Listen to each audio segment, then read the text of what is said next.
Hello everyone, in today's video we're going to see what you can do if you want to redeem your gift card on DoorDash. So it's a very simple process. First of all, you'll start your DoorDash app and you can go on the DoorDash website in a browser as well. Of course, you'll have an account before, so simply what you'll do is you'll go to your account. From there, you will at the top left press on your account icon.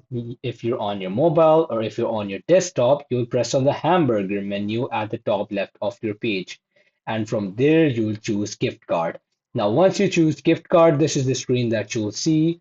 And as you can see right here, you can buy a gift card as well, which is a whole other process. But if you already have a gift card, it's simple process is as you can see right here, they've given you a space.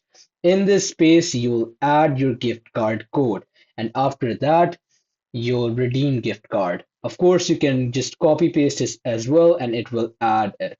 From there, you will press on redeem gift card, and this gift card will be added with your DoorDash account. Thanks for watching and subscribe for more.